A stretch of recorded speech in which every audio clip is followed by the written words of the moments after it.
সুপ্ৰভাত সকলোকে ঘৰত মহাৰাণীৰ দৰে শুই উঠিয়ে ভাত চাহ সন্মুখত যাচি দিয়া সুবিধাকণ এৰি এতিয়া মই বহুত কষ্ট পাইছোঁ ৰাইজ এতিয়া চব নিজেই কৰিব লাগে ইয়াত আৰু এতিয়া জীয়ৰী কালতেই যদি চব নিজেই কৰোঁ আকৌ দেখোন বোৱাৰী হৈ কৰিবলৈ আছে হয় মোৰ জীৱন বাৰু যি কি নহওক এটা কথা কিন্তু সঁচা মানে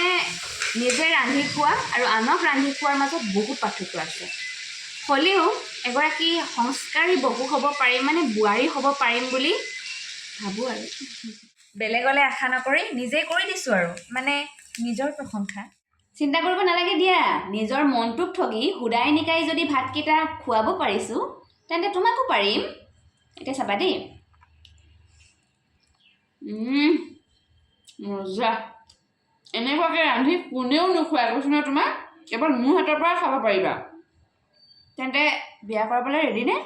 ভিডিঅ'টো ক'ৰ পৰা ষ্টাৰ্ট কৰিছিলোঁ আৰু ক'ৰ পালোগৈ চাওকচোন মানে ৰাতিপুৱা এই ধেমেলীয়া মুডটো অন হৈ গ'লে নিজৰে ভাল লাগে কিবা এটা এতিয়া তাকে স্কুললৈ ওলাইছোঁ